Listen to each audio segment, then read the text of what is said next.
Hey, it's Mr. Scoppa here with an update for April 8th, 2016. That's right, it's the first update of April. I didn't send one out on April Fools, I'm sorry about that, but I was too busy running my boys around to all the different things I had them in over break, and I hope everybody else had a great break. But now we are into April and May, which is our big chunk of time this year that there's no breaks in there. We go solid from the beginning of this week all the way through Memorial Day, so that's a big solid time that we're going to be doing a lot of preparation to get the kids ready for 5th grade, and we're going to be focusing a lot on expectations and things like that. And so just a heads up on that. Right now in math, we are working on multiplication and division of some large numbers, and working with some different strategies with that. And we've been doing a lot of things online with 10 marks and things like that. We're also going to be kind of shifting our focus a little bit and really working on strategies and things that are going to help the kids be very successful in the math, and teaching them that they can use any strategy in math that works for them as long as they show their work. That's the big thing. So if you end up showing them a different way at home on how to do something, that's perfectly fine as long as they can show how to do it, they can show their work. That's important. The only time that I would say that something like that doesn't fall in is when it says specifically to use one style of solving answers and solving problems and things like that. So they do have the student math handbook pages in their binders, so usually the homework will give a SMH page number, and they can find that, and they'll have examples of those types of problems in their binder.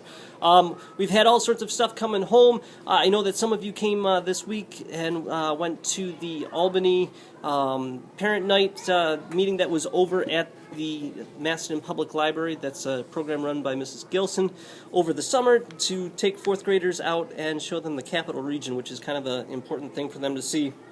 There are big places outside of Pelhamac. There's big places outside of Rochester, so it's a great opportunity for them to check it out. So if you didn't make it to that, you did have a flyer come home, and if you misplaced that and you're still looking for some more information, just contact me and we can get that for you. We are still working, the kids might be working with Myon at home, MYON.com. That's an online reading resource that I've been piloting and working with and kind of getting a feel for to see how things go with the kids.